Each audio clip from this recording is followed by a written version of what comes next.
گواہی دے رہی ہے اس کی یکتائی پہ ذات اس کی، گواہی دے رہی ہے اس کی یکتائی پہ ذات اس کی، دوئی کے نقش سب جھوٹے ہیں سچا ایک نام اس کا۔ تو جب آپ یہ اس سوال کی آپ تشریح کریں گے تو آخر میں یہ حوالے کا شعر لکھ کر آپ اس طرح مارجن لائن کھینچ سکتے ہیں، اور مارجن لائن کھینچ کے آپ کا سوال یعنی اس کا جواب مکمل ہو سکتا ہے۔ تو یہ سوال نمبر 4 میں جز الف نظم کے اشعار کی تشریح آپ اسی طریقے سے سیکھ کر آپ کریں گے تو یہ آپ کی کامیابی کی اس طرح دلیل ہوگی۔ اس کے بعد ڈیئر اسٹوڈنٹ پھر سوال نمبر 4 میں یہ غزل کے اشعار کی تشریح ہے، اس کا طریقہ بھی اسی انداز میں ہے۔ یہ سوال نمبر 4 میں 2 اجزاء ہوتے ہیں، ایک جز میں نظم کے اشعار دیے جاتے ہیں اور دوسری جز میں یہ پھر غزل کے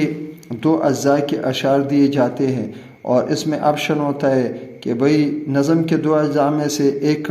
جز کی تشریح کرے، اور پھر غزل میں 2 اجزاء میں سے ایک جز کی آپ شاعر کے حوالے سے تشریح کرے۔ تو دیکھیں یہ غزل کے اشعار کی تشریح آپ اس طرح کریں گے، اس میں آپ صرف شاعر کا حوالہ دیں گے، اور غزل جو ہے یہ نظم کی قسم ہے اور ہر شاعر کی غزل کو غزل کہتے ہیں، تو آپ شاعر کا حوالہ اس طرح دیں گے۔ میں نے میر تقی میر صاحب کی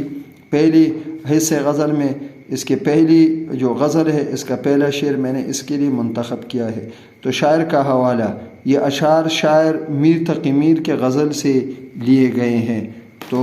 آپ شعر اس طرح لکھ سکتے ہیں: فقیرانہ آئے صدا کر چلے، فقیرانہ آئے صدا کر چلے، میاں خوش رہو ہم دعا کر چلے۔ یہ شعر ہے۔ پھر نیچے آپ آسان اور سلیس اردو میں آپ اس کی تشریح کریں تو جو پیپر مارک کرنے والا ٹیچر ہوتے، ممتحن ہوتے، چیک کرنے والا ہوتے، اس پر ایک اچھا امپریشن پڑتا ہے، وہ متاثر ہوتا ہے، اور پھر وہ آپ کی لکھائی اور انداز کو دیکھ کے آپ کو اچھے نمبر دیتا ہے۔ تو تشریح آپ اس طرح کریں گے: میر تقی میر نے ساری زندگی دکھوں اور مصائب میں گزاری تھی۔ اگر آپ کو میر تقی میر کا ایک خوبصورت شعر اگر آپ کو یاد ہو تو میر تقی میر اپنے شاعری کے بارے میں کہتے ہیں کہ مجھ کو شاعر نہ کہو میر کے صاحب میں نے، مجھ کو شاعر نہ کہو میر کے صاحب میں نے، درد و غم کتنی کیے جمع تو دیوان کیا۔ میر کہتے ہیں کہ بھئی مجھے شاعر مت کہو، بلکہ میں نے اپنی زندگی کے دکھوں اور غموں کو اپنے اظہار کی شکل میں، الفاظ کی شکل میں پیش کیا ہے، تو اس نے شاعری کی شکل اختیار کر لی ہے۔ تو اس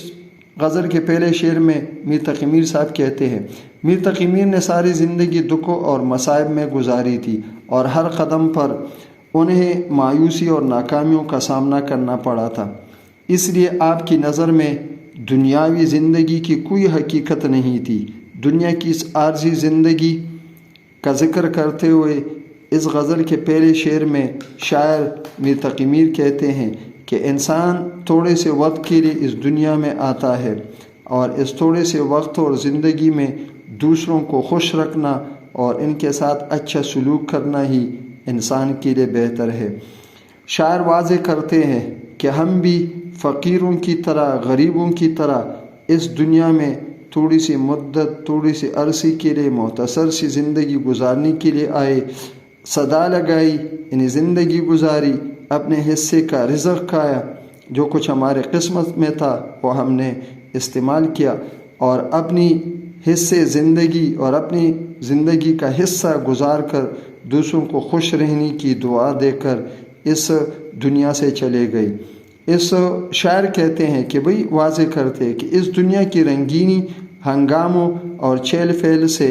یہ ہمارا کوئی کام نہیں، یعنی اس دنیا کی رنگینی اور ہنگاموں سے دل لگانا یہ عقل مند انسان کا کام نہیں ہے، بلکہ یہ بعض شعراء کہتے ہیں کہ دنیا ایک سرائے ہے، اور ایک دروازے سے انسان داخل ہوتا ہے یعنی دنیا میں آتا ہے، اور دوسری دروازے سے وہ چلا جاتا ہے یعنی اس کو موت آتی ہے، اور پھر وہ آخرت کی طرف جاتا ہے۔ تو یہ غزل کے اس حصے کی اگر آپ اسی انداز میں تشریح کریں گے، پھر آخر میں آپ مارجن لائن کھینچیں گے اور آپ اپنی پیپر پریزنٹیشن کا خیال رکھیں گے تو انشاءاللہ آپ کو اس کے اچھے نمبرات ملیں گے۔ مجھے امید ہے